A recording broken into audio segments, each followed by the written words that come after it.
Hola, hola de nuevo. Oh, ese fue el que decía gamers. Yo no tengo la menor idea de quién era. Era yo, maestra. Lo que pasa es que ando en simultáneo en dos clases. Ando con clase con el maestro de Leonel y con usted.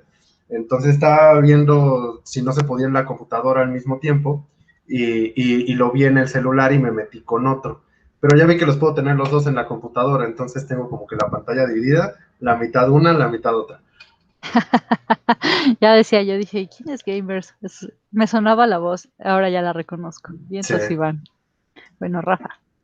Y, ay, se conectó otra persona y ya no está. Bueno, eh, bueno, le pregunta obligatoria de siempre. ¿Dudas, comentarios, ganas de llorar al respecto de la unidad 4? ¿No? La verdad es que, híjole, no sé si debería decirlo de esta forma. Me siento un poco decepcionada de los que diseñaron la materia porque están siendo muy redundantes. Y bueno, como les dije la clase pasada, digamos que no estoy muy de acuerdo al 100% con todo lo que comentan. Pero, insisto, esto es mi nunca humilde opinión, entonces ya ustedes sabrán con qué opinión se casan. Digo, no puedo decirles que hay algún estudio correcto o algún estudio incorrecto precisamente, porque son, digamos, corrientes de estudio y los comunicólogos en general estamos siempre en constante pelea, entonces yo solo se los transmito a ustedes. En fin, la clase pasada nos quedamos con a la persona que todos en comunicación odiamos con todo nuestro corazón, que es Jorgen Habermas. Les estaba comentando que Jürgen Habermas alude a esta publicidad, digamos, de la Edad Media, por decirlo de esta forma, en donde la superioridad hasta cierto punto de los poderes hegemónicos se impone a los argumentos. Hablábamos precisamente que se dio justo a raíz de la Segunda Guerra Mundial, este asunto, de cómo se utilizaba el poder de la comunicación para influir en las masas que a grosso modo, pues, y de alguna forma u otra, caían. En fin, digamos que los medios de comunicación de masas para este entonces estaban teniendo una evolución bastante vertiginosa. ¿Por qué? Porque afortunadamente, hasta cierto punto, no nada más era el bombardeo publicitario que se estaba dando en, digamos, Alemania después de la Segunda Guerra Mundial. También, eventualmente, a fines de los años 50, estaban haciendo una escuela de origen marxista, es decir, bastante crítica, pero en la Gran Bretaña. Estos británicos estaban alojados en la escuela de Birmingham, donde intentan indagar, intentan estudiar acerca de la comunicación, la cultura y la sociedad. Eh, hasta cierto punto, estos sujetos estaban muy interesados en lo popular, en lo que se le conoce como cultura popular. Y combinan estudios, además de la evidente comunicación, con la antropología, con la etnografía, con la sociología, y nace lo que se le conoce como los estudios culturales. Estos sujetos de los estudios culturales de la escuela de Birmingham, se le llama así, estaban movidos precisamente por, digamos, los objetivos políticos de la escuela de Frankfurt, de las que hablamos la clase antepasada, de hecho. Recuerden que la escuela de Frankfurt estaba movida precisamente por Carlos Marx y por el existencialismo hasta cierto punto, ¿no? De que la vida no vale nada, más o menos por ahí. Entonces, eh, los de la escuela de Birmingham empiezan a cuestionar precisamente cuáles son las relaciones de poder, cuáles son las relaciones de dominación y cómo la gente, la gente dominada hasta cierto punto, los que pertenecen, digamos, a lo desvalorizado, se expresan. ¿Cómo es que hacen estas expresiones proletarias y cuál es su relación con la cultura de carácter masivo? Entonces, empiezan a preguntarse primero que nada, ¿por qué los medios de comunicación, los masivos, estos que estudia Habermas, estos que estudia Lazarsfeld, eh, tienen tanto éxito si transmiten cosas con los que los sectores a los que les transmiten no se identifican. Hace poquito, en la clase pasada, para los que les tocó mercado artístico conmigo, hablábamos precisamente de cómo los infomerciales, por cierto fue Yamile quien lo dijo, cómo los infomerciales te muestran a la típica rubia, medio oligofrénica, de ojo verde si quieres, que vive en una super casota, y te dice, ¿estás cansado de lavar los trastes? ¿Estás cansado de que los trastes se rompan cada que los agarres? Entonces compra el mágico lavador de trastes. Y pues la gente va y lo compra, ¿no? Por decirlo de alguna forma. Entonces, siendo el mensaje tan claro de que tú no perteneces a este grupo social del rubio hip verde de clase alta o clase media alta, porque todos somos clase obrera realmente, eh, ¿por qué te llega el mensaje? ¿Por qué los medios masivos de comunicación influyen sobre ti? Pues hasta cierto punto, los de la escuela de Birmingham llegaron a la conclusión que pues sí, los mensajes funcionan. Sin embargo, hay cierta resistencia. Y es completamente visible en la actualidad esa resistencia. Que, por ejemplo, alguien muestra a alguien de ojo verde y, oye, pero pues estás en México, ¿no? En México no habemos gente con ojo verde, nuestros ojos verdes son de color café. No vamos a aceptar estos valores que nos estás mostrando porque no me identifico, no me pertenecen, no soy yo. O cuando Palacio de Hierro te quiere mostrar a una supermodelo, súper sabrosa, con un traje típico, con un huipil. Es así como de, oye, hay algo que no me cuadra. ¿Por qué le pones un huipil a alguien que siempre va vestida de Prada, no? Entonces, eh, las culturas, bueno, mejor dicho, el sector no favorecido por el poder hegemónico, por los medios de producción, sí piensan, evidentemente, y sí tienen cierta resistencia a estos mensajes del poder. Entonces, ¿se puede pensar la comunicación entonces, por fuera de las relaciones de poder? Es decir, realmente la comunicación de masas es tan influyente que los sectores digamos, baja estirpe, por decirlo de una forma súper despectiva, eh, ¿siempre van a caer? Eso fue lo que se cuestionó la escuela de Birmingham. Como todos buenos elitistas, ¿no? De, ¿qué pasará en los barrios bajos o en los estratos bajos? Pues claro, era algo digno de estudiarse porque los estratos bajos para la escuela de Birmingham eran todos los demás. Era las mayorías, eran las masas. Entonces, el emprendimiento académico de centrar la investigación en esto de los estudios culturales, eh, se le llamó también estudios culturales contemporáneos, la escuela de Birmingham. Decían que hasta cierto punto pues no debían ser, porque iban a desprestigiar a la escuela de Birmingham, que por qué utilizaban técnicas de crítica literaria, porque las usaron, para moverlas hacia las culturas populares. ¿Y por qué iban a estudiar a las culturas populares si no pertenecían a las altas culturas? ¿Por qué hacían esta división de clases? ¿Por qué se iban con la clase baja si la clase baja no importa? Justo, la mayor parte de las escuelas, hasta esta época de la creación de la escuela de Birmingham, realmente solo estaba fijándose en lo que le denominamos la alta cultura. Ustedes recordarán que la escuela de Frankfurt estaba precisamente enfocada a la alta cultura, con Walter Benjamin y todos estos personajes de rabietas. Entonces, ¿por qué carajos el Centro de Estudios Culturales de Birmingham se iba a fijar en los proletarios, en la clase obrera? ¿Por qué? Si ellos no tenían cultura, no tienen derecho a la cultura. Y claro, como buenos británicos, pues piensan así de, oh, ¿no? Entonces, un sujeto llamado Richard Hogarth, que fue el primer director de este Centro de Estudios Contemporáneos, intenta justo combinar el análisis literario con la etnografía. Pregunta de examen, ¿qué es la etnografía? ¿Es lo concerniente a las etnias? O sea, es como estudiar las etnias. ¿Algo? ¿Vas por ahí? Bien, ¿alguien más? Yo sé que Cari, por ejemplo, no tiene micrófono, pero puede escribirlo.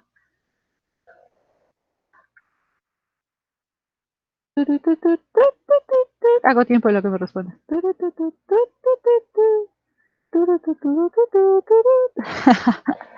Bueno, sí, efectivamente, como dice Yamile, es el estudio de las etnias. Etnografía es una metodología implementada para conocer los comportamientos de ciertos grupos, ya no solo de etnias actualmente, la antropología ya lo toma como cualquier tipo de grupo dentro de una sociedad, y se puede observar a través de distintos ojos. Primero está la observación participante, es decir, tú vas, te vuelves parte de ese grupo o tú ya perteneces al grupo que vas a estudiar y pues como ya te sabes los comportamientos, los códigos, el lenguaje y todo aquello que conlleva, hagan de cuenta que ustedes son cholos y ya saben cómo son los cholos, pues pueden hablar o tienen el derecho de hablar de los cholos. Esa es observación participante. Ustedes ya forman parte del grupo. Está también la observación, digamos, no participante, porque los científicos sociales somos re buenos para inventar nombres. Y la observación no participante es mirarlo como si fuera a través de una caja de Petri, que por supuesto la observación va a ser sesgada. Bueno, también la participante, pero no tanto. Va a ser sesgada porque hasta cierto punto, si bien conoces el código y si bien conoces la forma de vivir de estos grupos, pues evidentemente cabe la posibilidad de que haya algo que se te pase, precisamente porque no te mueves en este grupo. Y bueno, a partir de ahí, pues ya se derivan, ¿no? Las demás metodologías para estudiar un tema, encuestas, grupos de enfoque, etcétera, etcétera, etcétera. Pero principalmente es saber cómo se comporta un grupo. Esa es la etnografía. Entonces, combina el método literario que probablemente ustedes ya vieron en narrativas ficcionales y no ficcionales con el método etnográfico precisamente para darse cuenta de cómo vive las masas. ¿Cuál es la cultura de estas masas? Sobre todo eh, en los lugares que estaban pues más influidos por la industria. Es decir, la clase obrera que se levantaba en la madrugadita para irse a la fábrica y se iba a supernoche para irse a dormir nada más. En particular, ese era el interés de Hogarth. Entonces decía Hogarth que la cultura obrera le da cierto sentido a los mensajes que circulan en los medios de comunicación a partir de cómo le fue en la feria. Es decir, justo a través de su contexto sociohistórico es como veían los mensajes. Es como si yo les dijera en este momento, digamos, suponiendo que todos pertenecemos a la misma clase económica, que todos somos de clase baja, media baja, que tenemos un hogar, que pagamos impuestos, que pagamos las cuentas, etcétera, etcétera, etcétera, etcétera. Y llego y les digo, bueno, pues es que tienen que votar por Andrés Manuel López Obrador porque él es la onda y porque con sus programas va a apoyar a los más pobres, y porque no tienen que comer, porque no tienen techo, voten por favor, vamos a combatir a la corrupción, vamos a eliminar los trámites de Hacienda, vamos a quitar tanta burocracia, vamos a quitar bla, bla, bla, bla, bla. A partir de este mensaje, ustedes, como les ha ido en la feria en este momento, van a decirme, oye, pues es que no podemos votar por López Obrador si va a quitar la burocracia, porque yo pertenezco a la burocracia. Yo soy un trabajador del SAT. ¿Cómo me vas a quitar mi chamba? O, ¿por qué vas a apoyar a los más pobres? ¿Por qué les vas a regalar dinero? ¿Por qué les vas a dar programas de apoyo? Apóyame a mí, yo también trabajo para vivir, ¿no? Depende de cómo les fue en la feria, van a recibir el mensaje.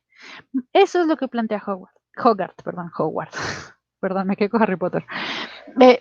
Hogarth dice que como les fue en la feria, ellos van a recibir estos mensajes de los medios masivos de comunicación. Entonces pone en tela de discusión dentro de sus textos esta tendencia de los estudios de la comunicación, esta horrible tendencia que teníamos los comunicólogos en ese tiempo a sobrevalorar la influencia de los medios, es decir, a darles todo el poder a estos vatos y a decir que las masas iban a recibir el mensaje como tal, como Lazarsfeld, precisamente. Decía que no, que realmente la cultura popular tenía una trama lo suficientemente compleja para que cada uno de los mensajes fueran interpretados de diferente forma. Y, en fin, hasta cierto punto también, si bien no era que la comunicación por parte de los medios fuera, ¿cómo decirlo? O tuviera la intención de modificar comportamientos, en algún punto las masas iban a adoptar ciertos comportamientos que les parecieran adecuados para su grupo. ¿A qué me refiero? Les voy a dar un ejemplo bien bonito. Imagínense que Televisa quiere meternos a fuerza un comercial de triciclos Apache y quiere influir a tal grado en nuestra cabeza que los triciclos Apache van a ser como la bandera, ¿no? Que compremos todos triciclos Apache. Pero resulta que, pues, de acuerdo a nuestro grupo cultural, pues no tenemos el dinero para comprar triciclos Apache o son bastante caros, algunos ya tienen hasta motor integrado y aeroconversión y flotan y lo que ustedes quieran. Sin embargo, eventualmente nos apropiamos culturalmente del jingle del comercial y ves a medio mundo cantando Apache, ven a celebrar con nuestra diversión. Entonces, se vuelve parte de la cultura de masas. Tú no compraste nunca un triciclo Apache, que era la intención completa de Televisa y del comercial. Pero conoces los triciclos Apache por el jingle y incluso, digamos, en un supuesto, te apropiaste tanto de la cancioncita culturalmente hablando que ahora es un baile de TikTok. Imagínense, ¿no? Que los chavos, la chaviza, se está apoderando de la canción de los triciclos Apache. Que claro, eso fue lo que pasó con la canción de La Costeña. Si ustedes buscan en TikTok en este momento, para los que les guste convivir con la chaviza y con los no tan chavos que nos gusta TikTok, medio TikTok está quítale lo aburrido, ponle lo divertido. Nadie consume La Costeña en el mundo. Yo no conozco a nadie que compre productos de La Costeña. Mi mamá los dejó de comprar porque le salió una piedra alguna vez. Entonces, nadie consume La Costeña que yo conozca hasta ahorita. Pero la canción de La Costeña, que forma parte de la cultura millennial, de la gente que tiene de 25 a 40, más o menos, se acuerda de la canción y inundó TikTok. Y no solo eso, no conforme con que solo los millennials la pusieran, ahora la generación centennial también la está cantando, aunque jamás vieron el comercial. Eso es la apropiación cultural. Eso es a lo que se refiere precisamente la escuela de Birmingham al decir, la cultura popular sabrá de qué es lo que se apropia o de qué es el mensaje que toma por parte de los medios masivos. El mensaje original es compra La Costeña, consume productos La Costeña, catsup La Costeña en particular. ¿Qué fue lo que vio el público? Quítale lo aburrido, ponle lo divertido. Justo, los grupos, las culturas, las configuraciones culturales funcionan de maneras, digamos, misteriosas hasta ahora.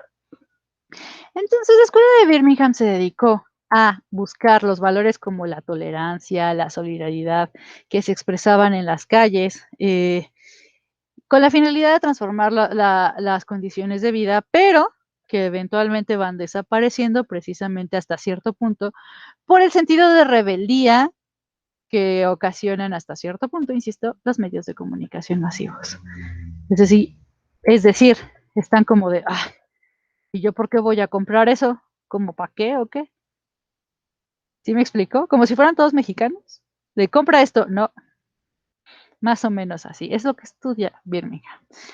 Entonces, algunos dirían, bueno, pues es que eso ya es súper fácil hacer etnografía y estudiar a los grupos y decir, bueno, de acuerdo a las teorías de la recepción, pues los grupos van a hacer esto, ¿no? Y si triangulamos, sale como resultado el por qué los millennials y los centennials están cantando la canción de La Costeña. Pero hay un pequeño problema, o varios, mejor dicho. Para comprender el funcionamiento de la industria cultural y los medios masivos, realmente, pues primero que nada se debe tener en cuenta que las dimensiones, la cantidad de dimensiones que hay para estudiar estos fenómenos son enormes. Enormes y incluso hasta groseras, me atrevería a decir. Y para que tú digas, bueno, vamos a diseñar, que es más o menos lo que están haciendo ahora con sus tareas de experiencia de aprendizaje, a diseñar mensajes para que lleguen a distintos sectores populares, también es un reto, porque los sectores populares ninguno es igual. No es lo mismo llegarle a la colonia del Hoyo en Iztapalapa que llegarle a la colonia Guelatao. Son muy distintas, pese a que están súper cerca. No es lo mismo llegar a la Agrícola Oriental que a la Cuchilla Agrícola Oriental, que es en donde está su casa. Si bien solo hay que cruzar Canal de Churubusco, realmente las colonias son muy distintas. Acá en la Cuchilla Agrícola Oriental técnicamente es, hasta antes de la pandemia, era una ciudad dormitorio, o una colonia dormitorio, no vivía nadie. Y la Agrícola Oriental, por otra parte, tiene muchísimo movimiento, todo el tiempo hay gente. Entonces, esa es una de las grandes complicaciones para, digamos, someter a la industria cultural a estos sectores o a estos grupos. Todos son diferentes y todos funcionan de diferente forma. No puedes decir que existe una cultura homogénea. No hay forma. Entonces, Raymond Williams, que es otro estudioso de la Escuela de Birmingham, intenta plantear la existencia de diferentes actores con diferentes, obviamente, clases sociales, con diferentes prácticas, con diferentes experiencias y que evidentemente dan lugar a la diversidad cultural que existe en una sociedad más grande, evidentemente. Y también te dice que no todos estos grupos tienen la misma cuota de poder o legitimidad. Aquí es en donde empieza otro gran problema. Te dice Raymond Williams que existen culturas subordinadas.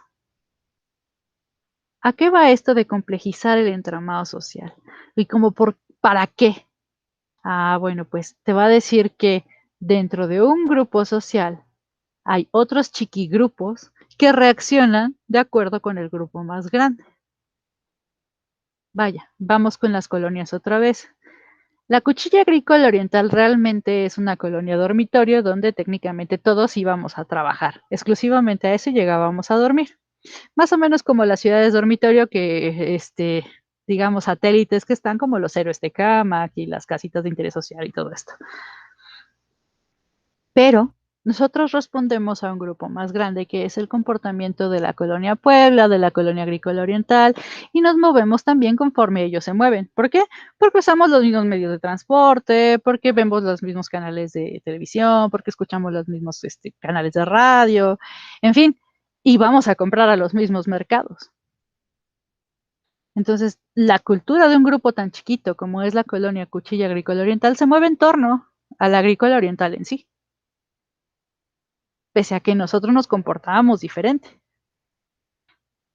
Entonces, Raymond Williams te dice que la Cuchilla Agrícola Oriental es una cultura subordinada de lo que hace la agrícola oriental. Básicamente pertenecen a la misma harina del mismo costal, pero ustedes están en una taza aparte, pero es lo mismo. Ese es un gran problema de la Escuela de Industrias Culturales, bueno, de la Escuela de Estudios Culturales, porque intenta verlo a todo como un todo, pero no hay forma. Porque también, a su vez, digamos, se da el encontronazo de que no todo es igual. ¿Sí me explico? Parece un poco revuelto y dicotómico, pero es que realmente así son las culturas y así son las sociedades, así son de complejas. Entonces, eventualmente también intentan definir qué es entonces una cultura subordinada y luego entonces, ¿qué es la cultura? Y aquí es en donde viene una de las definiciones más bellas de cultura. Y tómenlo en cuenta, sobre todo si están participando también en el mercado artístico, para que se le apliquen a sus profesores algún día. La cultura es un proceso global donde las significaciones se construyen socialmente. Luego entonces, al haber diferentes realidades en distintos grupos sociales, la cultura es diferente también dependiendo del sitio. Ujú. Este proceso de cultura incluye no solo las artes de la alta cultura, música, escultura, pintura, escritura, bla, bla, bla, bla, sino también a las ideas conscientes, a las costumbres, a las tradiciones, a los códigos, a las actividades incluso cotidianas. Que si bien no pueden darse fuera de la cultura de masas y los medios masivos de comunicación, porque a final de cuentas estamos sometidos a un sistema capitalista, realmente, hasta cierto punto, las culturas poseen identidad propia. Prueba de ello, no es lo mismo un mexicano que un alemán. Podemos saber de memoria las mismas cosas. Podemos recitar de memoria el Calébala o podemos decir de pe a pa Don Quijote de la Mancha, él en alemán, yo en español antiguo, pero nuestras culturas siguen siendo diferentes. Porque yo no soy tan ordenada como ellos. Yo soy un desmadre, mi vida es un desmadre también. Entonces, no es lo mismo un argentino que un mexicano. Vamos, no es lo mismo un chilango que un CDMexiquense. Y van a decir, no, pues el chilango es el que, sí, el chilango es el que viene de otros estados a habitar la Ciudad de México. El CDMexiquense es el oriundo de acá. Entonces, no es lo mismo un chilango que un CDMexiquense, los comportamientos son diferentes. No es lo mismo alguien que viene del Estado de México todos los días a trabajar a la Ciudad de México que un citadino. Si se dan cuenta, nuestras culturas, pese a pertenecer a la misma sociedad, nuestras costumbres, nuestros modos son ligeramente diferentes. Pero al mismo tiempo, no puede darse fuera de la sociedad. ¿Sí me explico? Espero que sí, porque sí está un poco complejo. Bueno, es como más filosófico este asunto. Entonces, a través de este marco teórico, Williams analiza los medios masivos de comunicación, pero sobre todo se va con la prensa. Intenta relacionar a la prensa con el mundo cultural y a los sectores a los que se dirige. Más o menos intenta decirte cómo es que las experiencias se dan de la cultura popular a través de lo que se escribe en los diarios. ¿Cómo es esto? Imagínense que de verdad los diarios reflejan la cultura diaria o la vida diaria de un país. ¿Qué pacho, Rafa? Maestra, una duda. ¿Es de todos estos estudios que se comenzaron a dar de la comunicación y de esta cuestión de darse cuenta de las variantes, las distintas epistemes y las distintas visiones que hay dependiendo del lugar donde vives, la vida que has llevado, de donde a futuro en la publicidad se habla de que hay que reconocer tu canal de distribución, a qué sector del mercado vas y cómo llegar a él? Es de este estudio de comprender qué le gusta aproximadamente a qué tipo de segmento de la población que se ramifica toda esta parte de la publicidad. Efectivamente. No es que como tal sea una derivada de la otra, sino que fueron evolucionando de la mano. La publicidad fue evolucionando también igual que la sociología, los estudios de la literatura, la comunicación, a partir de finales del siglo XIX, inicios del XX, sobre todo inicios del XX, que se volvió todo súper vertiginoso. Entonces, la protopublicidad inicia más o menos junto con la escuela de estructural funcionalista, con la Sarsfield, donde decía que toda la publicidad era para todos y se acabó. Y eventualmente, conforme fueron surgiendo esos estudios socioculturales, fueron diciendo, ay, pues, es que creo que sí hay que dirigir el producto para alguien, ¿no? Porque sí, o sea, si a una señora le vendes un carro Ford, digo, reforzando un poco los estereotipos de aquel tiempo, pues no te lo va a comprar, ella va a preferir un jabón para lavar los trastes.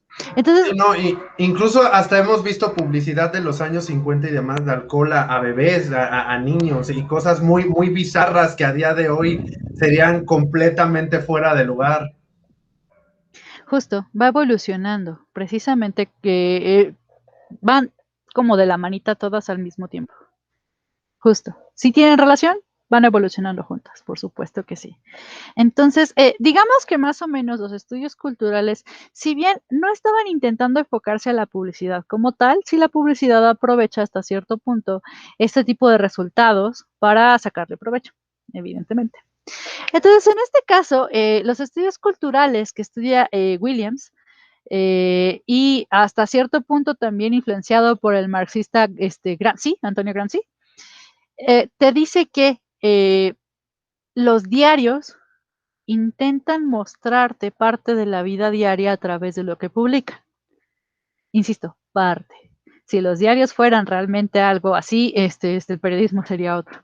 Pero en fin, Gramsci te dice, por ejemplo, que la hegemonía es el proceso por el cual ciertas significaciones son aceptadas y legítimas y forman identidades y valores sociales. Insisto, ciertas significaciones, no todo. Pero lamentablemente a través de las significaciones, las clases o una clase en particular sigue predominando sobre otra. Es decir, refuerzan este asunto de la lucha de clases. Recuerden que Escuela de Birmingham todavía es súper marxista, así es que no se les olvide que aquí hay comentarios chairos hasta por debajo de la mesa. Entonces, continúan fomentando, pese a que las masas no se dejan influenciar del todo, hasta cierto punto continúan reforzando esta idea de la lucha de clases o esta división, digamos, a nivel inconsciente. Y es lo que piensa Gramsci. Te dice que la cultura evidentemente es importante porque cumple una función integradora, es decir, para todos hay, unifica, pero hay ciertos grupos sociales que se aceptan como legítimos, deslegitiman a otros, ciertas clases sociales, ciertos valores, ciertas significaciones que intentan mantener ciertas desigualdades. Entonces, la escuela de Birmingham llega a una conclusión muy tétrica. La cultura no puede pensarse por fuera del conflicto ni de las relaciones de poder. Es una cosa horrible. Quiere decir que los poderes hegemónicos van a tener el control de qué cultura le va a llegar a los que no tienen el poder, pese a que la misma, digamos, a las masas poseen su propia cultura. Prueba de ello es muy sencillo. Ustedes han visto estas exposiciones de Van Gogh, de Dalí, de Da Vinci, de Yayoi Kusama, de Tim Burton, de Guillermo del Totoro, de quien ustedes quieran. Vienen, las traen. ¿Qué pasa con las masas? Oh, sí, vamos a tomar una selfie, a huevo. Oh, sí, vamos a tomarnos la foto. Pues es algo impuesto por un poder hegemónico, alguien que tiene los medios de producción y el poder adquisitivo. Hasta cierto punto. Ya es decisión de la masa pertenecer o no pertenecer. Porque alguien de la masa puede decir, ay, no, por favor, a mí no me gusta Guillermo del Toro. O sea, qué hueva con sus monstruos. Y hay un grupo de su cultura que puede pensar exactamente lo mismo. O que diga, no, pues es que ni siquiera sé quién es. No pertenece a mi grupo. Mejor vamos a ver un concierto de la banda El Recodo, vamos a ver un concierto de Bad Bunny, o vamos a, no sé. ¿De quién es Guillermo del Totoro y por qué no está lavando mis trastes? A eso se refiere Gramsci. Si bien la cultura debe ser para todos y debe democratizarse, como dice en su materia del mercado artístico, hasta cierto punto va a haber un conflicto. Mientras haya grupos de poder que intenten imponer, digamos, estas modas o este tipo de influencias culturales, este tipo de recreaciones, pues evidentemente va a ser puesta en cuestión. Siempre va a haber conflicto. En fin, antes de continuar, ¿dudas, preguntas, ganas de llorar?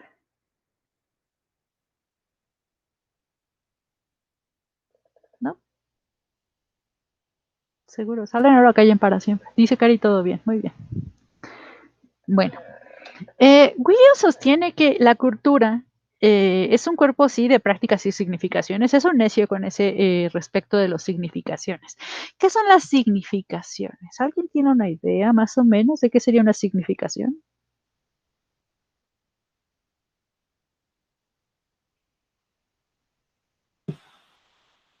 yo entiendo por significar es darle un sentido a algo, ¿no? A las cosas, a un conjunto, a una sociedad, a darle un sentido.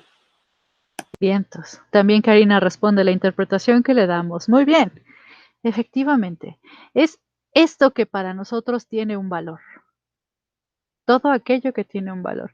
Si a ustedes les gusta bailar la Macarena porque les recuerda a su abuelita que la bailaba cuando estaban chiquitos, eso ya posee un poder de significación. E independientemente que otra persona les diga, ay, ¿cómo la Macarena? No, no, no manches. Para ustedes la Macarena es lo máximo. Eso es darle una significación, la interpretación que le damos. Muy bien, chicas. Justo. A partir de las prácticas y las significaciones que tiene, digamos, a nivel cultural una sociedad, puede contribuir a la reproducción de lo existente, a la aceptación, a la legitimación de ciertos mensajes, igual de otros valores y de otras significaciones de, digamos, otros grupos culturales, y también a la apropiación, a la impugnación o a la transformación. Williams sostiene, no hay homogeneidad. Desde esto, a partir de ahí, Williams propone una herramienta en la que, digamos, una herramienta para intentar, valga la redundancia, abordar este entramado tan complejo, dinámico, cultural, comunicacional. Y define hasta cierto punto una tipología de las formaciones culturales. Te dice que hay varias formas. Punto número A, lo arcaico. En una cultura siempre va a haber algo de carácter arcaico, es decir, que está sobreviviendo del pasado y que es un objeto de rememoración. Uno de los tantos, digamos, objetos culturales o valores culturales que tenemos de carácter arcaico es, por ejemplo, el Día de Muertos. Y van a decir, no, maestra, ¿por qué se mete con mi tradición? Porque el cielo es azul, ay, mi amor. No, no, no, no, no, no voy a citar Coco. El Día de Muertos se remonta precisamente a las celebraciones incluso prehispánicas y que fue readaptado y reapropiado después de la conquista. Y que hasta la fecha lo seguimos festejando y que ahora quizá hasta cierto punto se ha agringado un poco porque nos estamos apropiando también de la fiesta del Halloween. Y particularmente en mi familia nos hemos apropiado hasta del Día de Valpurgis. Entonces imagínense a qué nivel. Absorbemos lo que nos conviene, ¿no? Eso sería lo arcaico, el Día de Muertos. Vaya. Otro de los de las tantas tipologías que hace Williams es lo residual. Ojo, lo residual es lo que formado en el pasado se encuentra en el proceso cultural del presente. Es decir, algo que se incorpora a la cultura dominante o digamos que es hasta cierto punto un resquicio, una reserva de la oposición o impugnación de algo que ya está puesto. A diferencia de lo arcaico, que es algo que aceptamos todos, lo residual es algo que, digamos, está entrando de alguna forma. Más o menos como el Día de San Patricio. Levanta la mano quien festeja el Día de San Patricio y que se acuerda qué día es. Así. Nadie. Yo sé que es el día de los irlandeses, ¿no? Este rollo de festejar como la independencia de los irlandeses, pero no, de eso a festejarla, pues nunca, ¿para qué? Pues resulta que aquí en México el Día de San Patricio se celebra en marzo, pero por el Batallón de San Patricio, que eran unos irlandeses que estaban viviendo en Estados Unidos, pero cuando vino la invasión, pues ellos dijeron, oh, no, yo no ser gringo, yo unirme a México, viva México. Y se vinieron para acá y los pelirrojos intentaron batallar, creo que 20 personas o 2, era una cosa muy chistosa. Entonces, el Día de San Patricio aquí en México se celebra por eso y no por la independencia irlandesa. Que cambia el significado completamente. Es justo esta división cultural compleja de la que les estoy hablando. Lo residual es eso. Se formó en el pasado. La batalla de San Patricio y la batalla de Estados Unidos tienen un montón de tiempo. Pero intenta pertenecer al presente. Es decir, pese a que no todo el mundo sabe quién fue el batallón de San Patricio y nadie tiene la menor idea de qué día se festeja el Día de San Patricio, hay gente por ahí que se resiste a que esta tradición muera y pone cerveza verde en los bares. Es una gran ventaja. Lo triste es que la cerveza verde aquí en México le ponen colorante McCormick a la cerveza clara y sabe del asco. No se los recomiendo. Pero es, digamos, una concepción residual de la cultura. ¿Va? Bueno, otro de los tantos, de las otras tipologías que dice Williams, es algo emergente. Lo que esperábamos, lo nuevo, lo innovador, una práctica nueva, algo que adquiere un significado. Televisa lo intentó muchas veces durante nuestra infancia, porque más o menos yo creo que rondamos los 60 años todos en este salón, con el Día del Taco, que quería hacer tradición un día para celebrar el taco. Y por ahí creo que hay gente que sí lo festeja, pero... Y tiene realmente poco esta idea de festejar el Día del Taco. Está otra tradición emergente, el Día del Niño, por ejemplo, que claro, tiene una razón bastante interesante por la cual surgió, porque la ONU declaró que derechos, niños. Pero ahora, digamos que de forma emergente se celebra a los niños regalándoles juguetes, haciéndoles fiesta y un montón de cosas, y se pierde la significación original que estableció la ONU, ¿no? O la UNICEF. Se volvió emergente. El Día del Niño ahora ya es un día de desmadre.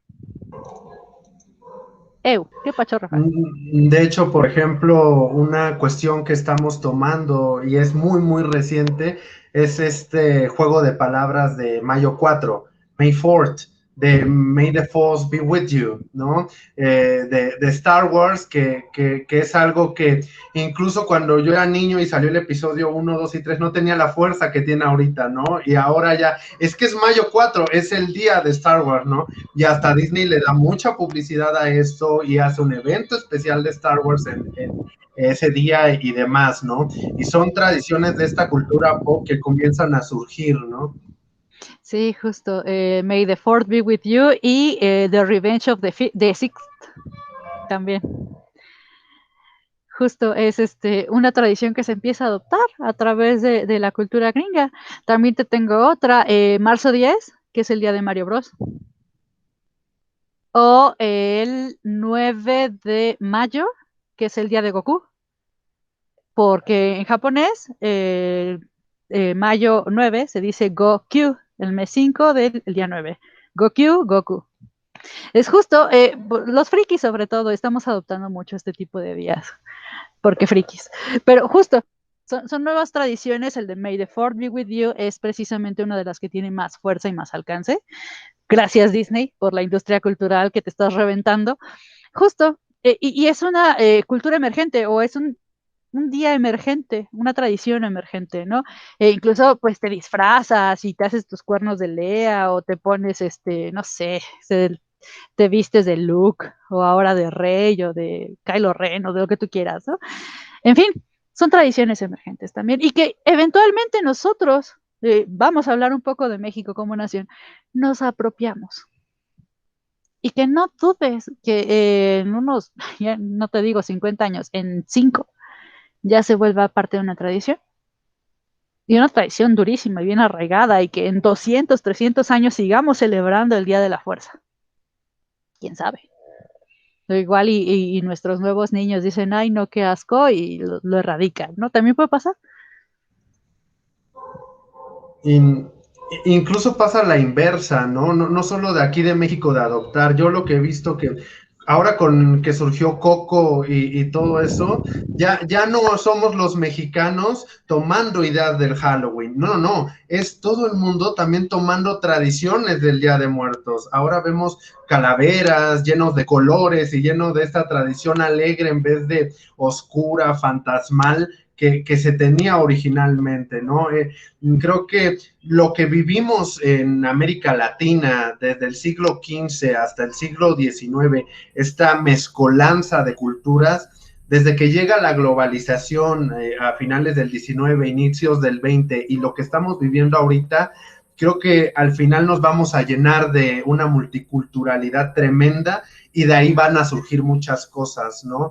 Creo que hablar de un Halloween puro como se hacía hace 20, 30 años es divagar un poco. Creo que incluso a nivel internacional ya también se están tomando mucho de las tradiciones de Día de Muertos. Veo mucho de eso en los últimos años también. Sí, efectivamente. E incluso países, por ejemplo, Filipinas tiene una celebración de Día de Muertos muy parecida a la nuestra. Y que cuando Coco salió a la luz, fue que nos dimos cuenta que los filipinos y los mexicanos estamos íntimamente conectados. Aunque Filipinas queda casa la... Pero, o sea, imagínate precisamente, ¿no? Este fenómeno de adoptar hasta cierto punto otra identidad o de acomodar a tu cultura estas otras identidades. ¿Qué tanto se enriquecen las culturas con otras culturas, pese a que todas somos de cierto punto diferentes?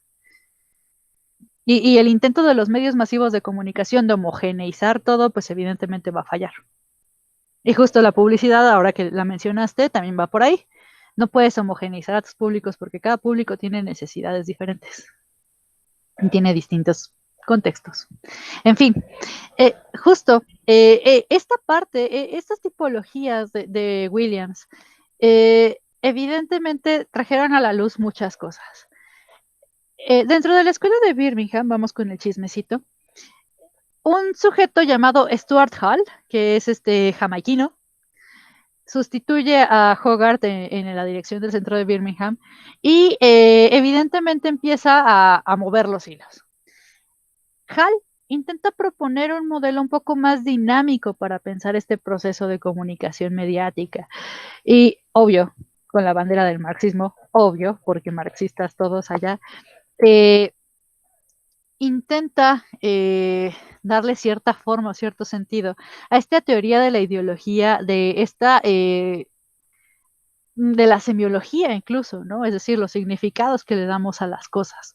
Y también da cuenta vaya, redunda en este asunto de las relaciones de poder, de la lucha por la hegemonía y cuestiona qué tanto los estudios culturales le han dado cierta importancia o tanta importancia a los medios de comunicación y su función de imposición de ideologías. Es decir, si bien la primera ronda de la escuela de Birmingham intenta liberarse de la hegemonía de los medios de comunicación masiva, no puede. No puede porque hasta cierto punto el estudio aún sigue sesgado, es decir, le hace falta avanzar, que es precisamente lo que intenta hacer Hall. Te dice que hay que decodificar este asunto de las ideologías que imponen los medios de comunicación y se produce hasta cierto punto un efecto. Se da cuenta que hay un efecto que le llama efecto ideológico. Este consiste en el olvido, en el borramiento de ciertas prácticas. Es decir, los medios masivos producen el efecto que si bien no influyen al 100% en las masas y no te van a decir qué hacer, poquito a poquito, en algún momento, pueden borrar del mapa ciertas costumbres. Así como el intento de la imposición de Día del Taco, así como la imposición, entre comillas imposición, de May the Fourth be with you, también pueden borrar ciertas tradiciones. Tradiciones, cuestión de cualquier cosa, cualquier día que se celebre algo o que se conmemore algo. Y ahí les va cuál sí.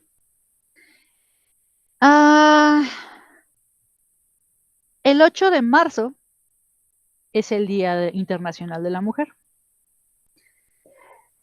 Este día no se celebra, se conmemora. Para los que no tengan ni idea, se conmemora porque se trae a la memoria la muerte de unas costureras que fueron asesinadas por exigir sus derechos. El jefe las quemó vivas dentro del taller, le valió. A partir de ahí se hace una lucha por los derechos de la mujer para todo, para votar, como trabajadoras, como personas. ¿Qué es lo que están haciendo los medios de comunicación de a poquito? Pues lo están transformando en un 10 de mayo cualquiera. Ay, es que las mujeres hay que respetarlas. Ay, no hay que tocarlas ni con el pétalo de una rosa. Hay que celebrar el simple hecho de ser mujer. ¡Felicidades por menstruar! Güey, en serio. Eso es, de a poquito en poquito, y pese a que hay una resistencia por parte de muchos grupos, radicales o no, de las feministas, a que el 8 de marzo se celebre en lugar de conmemorarse, los medios de comunicación les vale 400 hectáreas y de a poquito están logrando el borramiento y el olvido de la conmemoración y lo están transformando en una celebración. ¿Qué pacho, Rafa? Sí, no, y de hecho ya no solamente medios de comunicación, sino a nivel comercial, muchos de estos progres o de esta gente en apoyo a estos movimientos, realmente lo tergiversan y lo que buscan es generar ahí un segmento de mercado importante. Yo que últimamente he estado investigando mucho acerca del feminismo y las cosas, creo que hay problemas ahí bastante sólidos y muy importantes en ambas partes, ¿no? Por un lado, esta perspectiva que mencionaba antes, de que no, es que estos tienen una idea y estos crecieron con otra idea. Creo que muchos, desde mi perspectiva y desde chiquito, siempre crecí con una educación muy equitativa, ¿no? Y una educación muy respetable y que no se trata de que a la mujer con el pétalo de una rosa, ni mucho, no, es que es un ser humano, es un ser humano igual que tú, pues todos somos seres humanos, porque siquiera hay que manejar una diferencia, ¿no? Y que si una persona piensa diferente no es por su género, es porque pues esa persona piensa diferente y ya, ¿no? Sin importar género, ni gustos, ni nada, ¿no? Cada uno tiene una forma diferente de pensar. Y eso te lleva a que cuando eres chico tienes la idea de que el mundo es así, ¿no? Porque como tú tienes tu episteme, no es cierto, no existe tal patriarcado, no existe tal ataque, tal agresividad, ¿no? Pero después cuando profundizas más o cuando comienzas a tener contacto con ciertos grupos, con ciertos segmentos, es triste, te impacta, ¿no?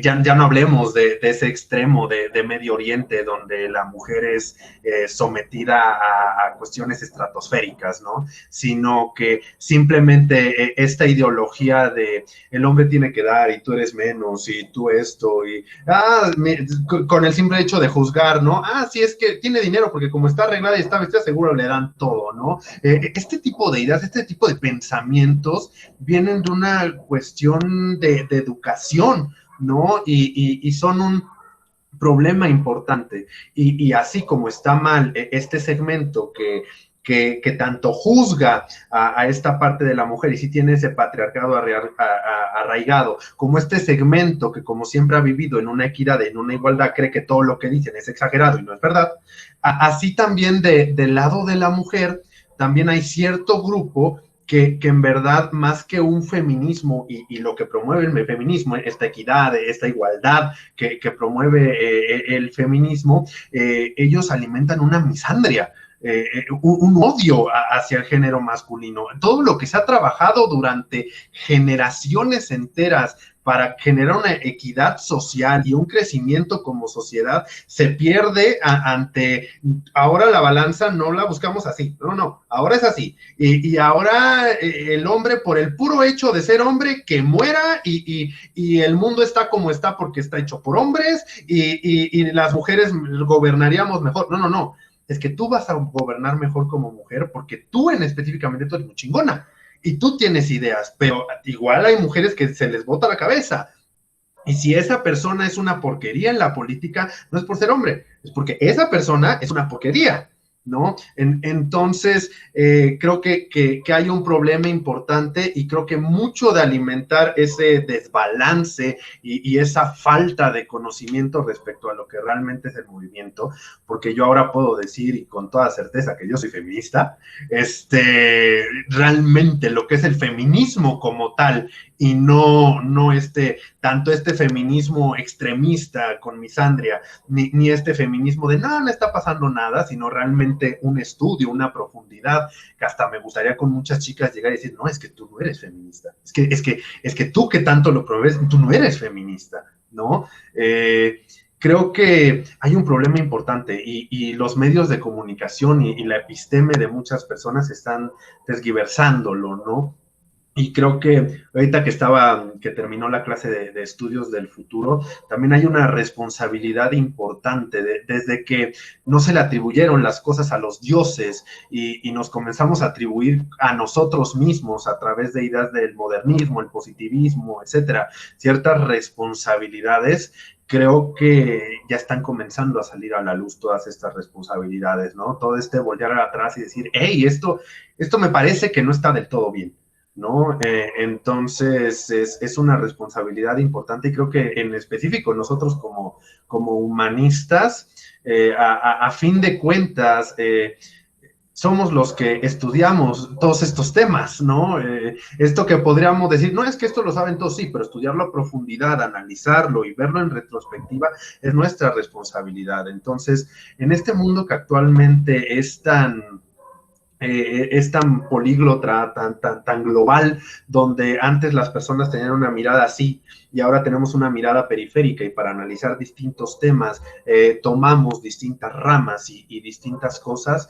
Creo que las humanidades son parte de ese camino de guiar precisamente a la humanidad hacia ciertas cosas, ¿no? No es casualidad que muchos de nosotros de repente digamos, es que ¿por qué no hacen esto? Es que lo tienen ahí, o sea, ¿por qué no lo hacen? Bueno, es que realmente esa responsabilidad de decir, es que esto así, y de alzar la voz, pues en parte también es de nosotros como humanistas, y de que sobre todo a inicios de siglo XX y demás, muchos de estos movimientos filosóficos y demás, con Marx, con el positivismo, etcétera, se acallaron, se detuvieron en pos del progreso y la matemática y la ciencia y demás, y de hecho, justo a mediados del siglo XX es que también hay mucha crítica, ¿no? En Francia, sobre todo, respecto a esta cuestión ideológica de ser tan frío, ¿no? Precisamente también en otras materias lo vimos, la desautomatización del texto, el hablar en verso, toda esta cuestión que también tuvo su parte de corriente artística, tiene que ver mucho con esta parte humanista, con esta parte de un análisis no meramente frío y objetivo, sino que la subjetividad tiene cierta importancia en la comunicación, ¿no?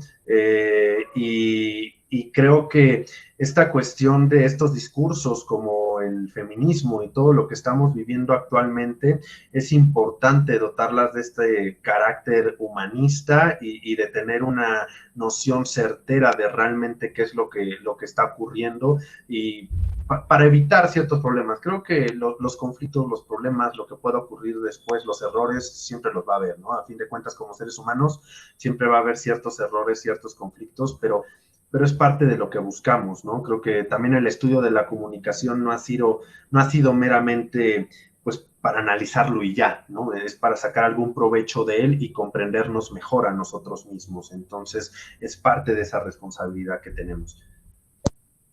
Efectivamente, sí. Eso sí, la cultura marxista, aquí tengo que hacer una corrección, nunca se cayó. La callaron, que fue diferente, pero digamos que... Bueno, pues precisamente aprovechando lo que acaba de decir Rafa, precisamente hay que hacer una aclaración. Todos estos estudios culturales, ya hice mucho énfasis y mucho hincapié que estaban enfocados en precisamente los estudios de Carlos Marx. Esto de la división, la lucha de clases y esto, bla, bla, bla. La cosa está en que precisamente a finales de los años 60 y fundamentalmente en los años 70, inicios de los 80 incluso, empezaron a decir, chirrión, pues nomás es por la lucha de clases, es decir, nomás es económico. Híjole, pues no. Los estudios teóricos empezaron a desplazarse. ¿Hacia dónde? Hacia las minorías. ¿A qué me refiero con minorías? No a los pobres, no a los ricos, sino a las personas que presentaban diferencias con lo normal. Justamente a partir de aquí empiezan los llamados estudios de género.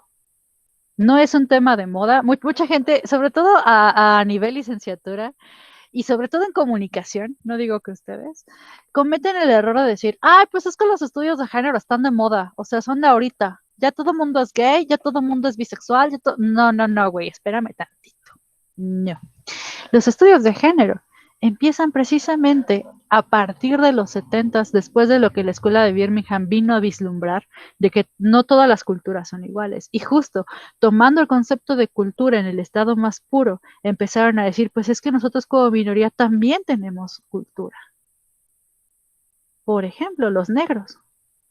La cultura afrodescendiente es una cultura vastísima, no solo, sobre todo en Norteamérica, no solamente tiene influencia africana, también eventualmente empezó a adquirir su propia identidad conforme los trataban en la feria. El maltrato, el encarcelamiento injusto, la esclavitud que tenían los norteamericanos los llevó en algún momento a crear el blues, que es, digamos, una propuesta contracultural a lo que era el Charleston y el jazz, que era de gente blanca.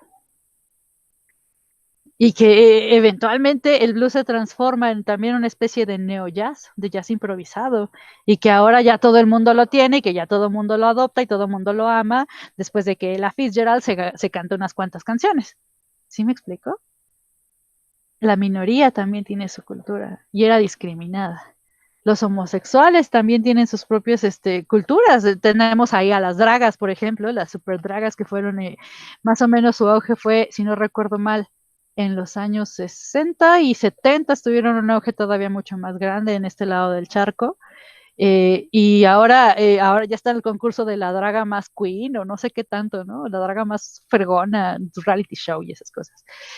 Entonces, a partir de los estudios culturales, las minorías empezaron a exigir igualdad de oportunidades también. Vean a lo que lleva precisamente estos estudios de los medios de comunicación.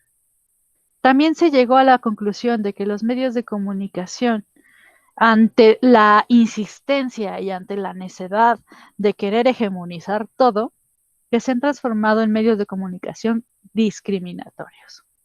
Son machistas, por supuesto que lo son, estereotipan lo que tú quieras, al hombre perfecto, a la mujer perfecta. Si ustedes se fijan en programas como de revista que ve todo el mundo, como el de Hoy, como el de Venga la Alegría y Viva la Felicidad y no sé qué tantos hay, todos son caucásicos, morenos claros, blancos, semirrubios, rubios. Yo no veo a alguien color mexicano, color Yalitza, digámoslo así, ¿no? ¿Qué pacho, Rafa? De hecho, creo que parte de la baja de los medios de comunicación actuales, de los problemas que está teniendo empresas como Televisa, TV Azteca y de este surgimiento de las potencias, de los influencers, de las redes sociales y de todo esto, es que va más acorde con los tiempos que corren, ¿no? Creo que hoy no es extraño hablar de que el ser humano pues debe de buscar el bienestar como ser humano como tal y el crecimiento en pos de este bienestar y ya no hablar específicamente de no, es que se deben de seguir estas líneas. Tal vez para nosotros es algo muy común, pero la verdad es que son ideas muy nuevas, ¿no? Y que veamos, no sé, hasta páginas chistosas, ¿no? Fede Lobo, hablando de videojuegos. Bueno, es alguien como nosotros, alguien que seguramente jamás habría tenido una oportunidad en estos medios de comunicación, ¿no? Y no quiere decir tal vez que lo hicieran de forma directa o con intenciones de racismo, ni mucho menos, ¿no? Sino que había una educación, una ideología de lo que se tenía que vender, a lo que tenías que aspirar, lo que estaba bien dicho, bien dado, y con base en estas ideologías se construyó, ¿no? Entonces ahora se les vino encima este cambio de paradigma que desde mi perspectiva es altamente positivo para el crecimiento del desarrollo humano. Creo que incluso hablar de una falta de guerras y más de conciencia va a venir a causa de todas estas nuevas corrientes y nuevas ideologías, y que los medios de comunicación tal cual fueron concebidos, al menos de este lado del charco, Latinoamérica, Estados Unidos, toda esta parte, se están quedando muy afuera, ¿no? Porque si, por ejemplo, nos metemos sobre todo en programas, en medios de comunicación, ya sea europeos o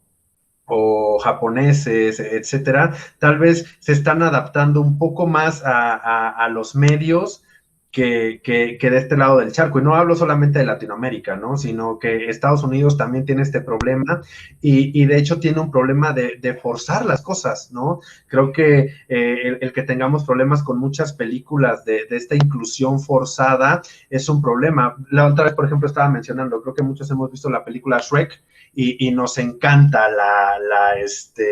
es un papucho, ¿no? Y nadie lo juzgó, porque no es forzado, porque es un personaje al que muchos le tenemos mucho cariño y que fue creado de forma inteligente, tiene un porqué, ¿no? En cambio, ahora me quieres poner a un personaje que vale simplemente porque, pues yo decidí ser drag queen, yo decidí ser transexual y por eso vale sin fundamento, sin fuerza de personaje, sin nada, ¿no?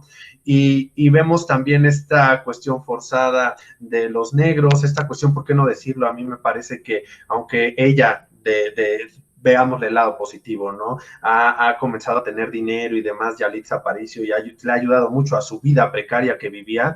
La verdad es que siento que a veces Estados Unidos la ve como su juguetito exótico, ¿no? Como Sí, claro.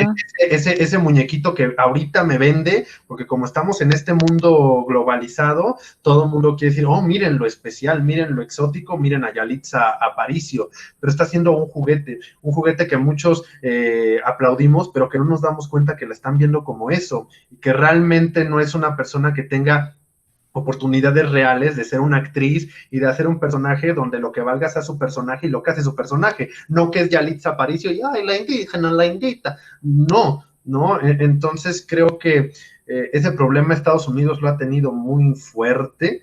He visto hasta comerciales donde dice, vivamos en un mundo equitativo. La otra vez un comercial, me parece de los 90s, algo así, un dibujito, y empiezan a salir caras de todos, Que es el comercial más racista del mundo. chiquititos, y es del mundo igual, ¿no? Chiquitos, súper regionalizados, por así decirlo, súper adoctrinados a sus ideologías, el mexicano con su sombrerito, hablando así, tacos, chimichangas, cuanta cosa, y el americano en grandote, ¿no? Ahí el güero, el normal, ¿no? Y creo que ese es un problema y que tal vez los medios de comunicación de las redes sociales, los que nosotros mismos estamos construyendo, comienzan a no tener este problema, pero los que ya estaban formados no han sabido adaptarse a este cambio y al contrario, lo ven como un mercado para vender.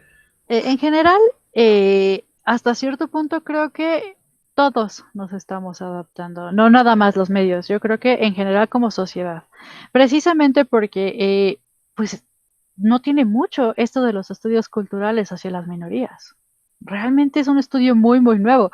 Y mira, tan nuevo que, digamos, apenas estamos comenzando a comprender el marxismo y ya pasaron 100 años de eso. Los estudios culturales que tienen técnicamente 50, los estudios culturales de minorías específicamente, tienen 50 años, está súper nuevo y realmente todo el mundo piensa que esto es nuevo, la inclusión. La inclusión forzada que dices, y quiero cerrar con esto, la inclusión forzada es un intento fallido, sí, de intentar incluirlos a todos, como este comercial que dices que es el más racista del mundo, y quien no lo haya visto, búsquelo por ahí, está muy interesante, pero es un intento por darle voz, darle identidad a aquello que no se veía antes. Creo que se los dije la clase pasada, lo de si no se nombra, no existe. Entonces, el hecho de nombrarlo, de decir tú eres diferente y te acepto diferente como eres, ya es un intento. Insisto, no es el mejor, no es como decir, ay, mira, no somos iguales, pero te acepto. Es como, sí se ve forzado, pero yo creo que todo esto que mencionas forma parte del proceso de aprendizaje que tenemos a nivel cultural, social y a nivel global incluso. Mencionaste a los japoneses, por ejemplo, los japoneses es el país más elitista y discriminador del planeta. Los japoneses son unos HDP tremendos. Por mucho que en el anime se muestren diferentes, son en general la cultura japonesa, sobre todo los tokiotas, son muy racistas. Siempre un día que conozcas a un tokiota sabrás, son tremendos, son unos desgraciados. Pero en general, salvo los que tratan con gente extranjera que están obligados, como los de relaciones exteriores, los demás son unos desgraciados. En fin, todo esto que mencionaste forma parte del aprendizaje y forma parte de la evolución que estamos teniendo. No dudes, y justo aprovechando que están con estudios del futuro, no dudes que en un futuro toda esta cadena de forzados, de forzamientos, de negros obligatorios, la cuota de negros le decimos entre mis amigos en las películas, o la cuota de pelirrojos, o la cuota de mexicanos, o la cuota de gente con playera roja, se cumpla ahorita, nada más por tener, digamos, la inclusión, ¿no? O que hagan a bellota lesbiana en las chicas superpoderosas de live action, lo que tú quieras. Todo este tipo de forzamientos eventualmente van a lograr una normalización. ¿Qué es lo que se busca? Que lo veamos normal, que lo es, pero aún hay gente que pone el grito en el cielo, hasta la fecha. Yo he puesto el grito en el cielo por varios pelirrojos vueltos negros en DC, por ejemplo, pero eventualmente debemos de tener esta aceptación, debemos de verlo como algo normal. ¿Por qué no respetas el cómico? ¿Por qué no respetas la historia? No, güey, pues es que lo estamos cambiando precisamente para que ya no haya estos brincos. Estos mensajitos que nosotros vemos en la actualidad, que ponen a gente como, no sé, como a Bellota, que la transformaron en una super lesbiana, ahorita que nosotros lo vemos y nos causa un shock, eventualmente para la generación futura no se va a notar. Es más o menos como los sellitos estos que están poniendo en la comida chatarra. En Chile, esto de los sellos ya tiene como 10 años. O sea, para México es muy nuevo, pero allá en el sur, en el cono sur, es bastante viejo ya. Y realmente al inicio, me contó un profesor chileno que tengo, fue como un poco extraño, como aquí en México. A muchos les valía, a muchos no. Pero eventualmente conforme se fue, digamos, la gente acostumbrando a esto de los sellitos, eventualmente cada vez más gente fue normalizando los sellos y además, por si fuera poquito, ahora la gente busca productos más saludables. Si ven que tienen 4 sellos ahí puestos, ya no compran el producto. ¿Va a haber algún irresponsable que le valga? Por supuesto que sí. Tengo antojo de unos fritos, presta. Pero ya la gente ve normal que si tiene más de 2 sellos, ya es una cosa que te va a matar. Mejor cómprala con menos sellos. Sabe rico, es dulce, lo que tú quieras, pero es un poco más sano. Entonces eso es lo que va a pasar aquí en México. Los sellitos no son para nosotros. Nosotros ya estamos gordos y condenados a la obesidad y a la diabetes. Pero nuestros niños son los que van a empezar a ver eventualmente el valor nutricional de los productos. Lo mismo con la cultura. Nosotros ahorita vemos pues es que sí, Yalitza, perdón, por supuesto que ahorita es un juguete para los gringos. Es como la muñequita exótica que se trajeron de Kuwait, ¿no? Pero eventualmente va a llegar algún momento en que la imagen de Yalitza Aparicio va a ser tan normal como la de Isa González, o como la de Eugenio Derbez, o como la de cualquier otra persona mexicana normal, y va a reducir también en algún momento los crímenes de odio contra los mexicanos, contra los migrantes, no solo mexicanos, hondureños, guatemaltecos, la nación que quieras. Ese es el intento, o ese es el asunto. Intentar normalizar y disminuir los crímenes de odio, intentar hacer una cosa un poco más una sociedad más tolerante. Último comentario y ya nos vamos, Rafa. Sí. Entonces, digamos que hay una necesidad intrínseca en todos los movimientos de sobreforzar las cosas para que tarde o temprano tengan una regulación, por así decirlo, tengan una normalidad. Es decir, lo que hoy es forzado, lo que hoy es una cuestión impuesta y que incluso es extraña, no es que en el futuro no se ve extraña, lo que pasa es que es una cuestión experimental y de adaptación a esto, y en el futuro eventualmente se van a hacer muchísimos personajes que tengan una multiculturalidad, que tengan un verdadero porqué de existir, y va a desaparecer esta cuestión forzada. Creo que, por ejemplo, un ejemplo que yo puedo mencionar en Marvel es Wanda y la Capitana Marvel, ¿no? La Capitana Marvel fue una cuestión forzada por ser mujer, pero en Wanda y en WandaVision, y tener un personaje protagonista mujer en una serie, creo que todos lo vimos totalmente normal y fue aplicado con total normalidad, ¿no? Este personaje. Entonces, Es una cuestión de una necesidad y mientras menos arraigada sea esta normativa, creo que más fuerte vamos a ver esta extrañeza, ¿no? Como justo lo que ocurre con Yalitza y lo que ocurre con ciertos sectores. Velo por este lado. Imagínate que vives en 1950.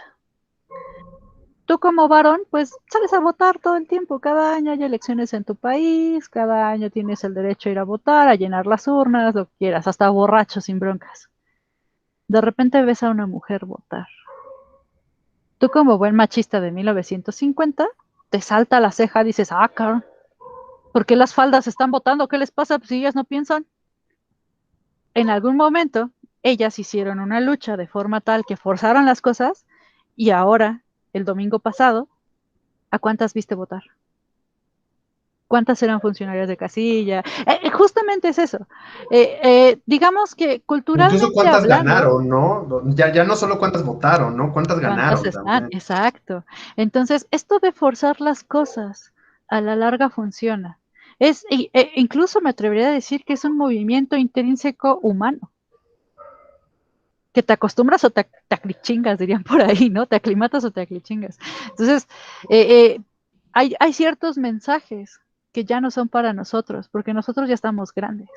E incluso para los más chavitos de este salón, que me parece que Victoria es la más chiquita, si mis cuentas no me fallan, está rondando los 19, 20, incluso para ella ya no son estos mensajes. Son para tus sobrinitos, son para los chiquitos que apenas, los pandemias, los que están naciendo. Piénsenlo, reflexionen sobre esto. La próxima clase, porque ya me alargué un montón, vamos a ver por fin la semiología. Yo estoy muy feliz, me encanta este tema.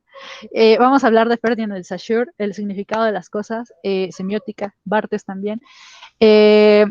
Cualquier duda, ya saben, saben que yo me estoy saliendo un poquito del plan de estudios porque considero yo que es primero vital que sepan todo esto antes de meternos con sistemas y con incluso con Manuel Martín Serrano.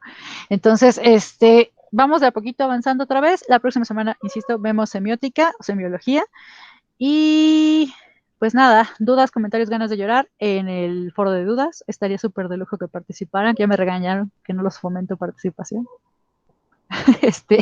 Espero sus trabajos de los foros, de las experiencias de aprendizaje. Recuerden que tienen como fecha límite el domingo. Y espero yo que el lunes se abra la unidad 5 con todos los temas de un jalón. Si no, no se agüiten. Voy a estar picándoles la cresta para que abran los temas en tiempo y forma, o lo más pronto posible. Bueno, una última cuestión antes de irnos, chicos. ¿Tengan por ahí? No, seguros. Muy bien, jóvenes. Pues descansen, sean felices. Este fin de semana va a estar de lujo. Así es que, pues nada, besos a todos. Hasta luego. Gracias, maestra Mariana. Descansen. Igual, descansen. Hasta luego, profesora. Adiós, baby.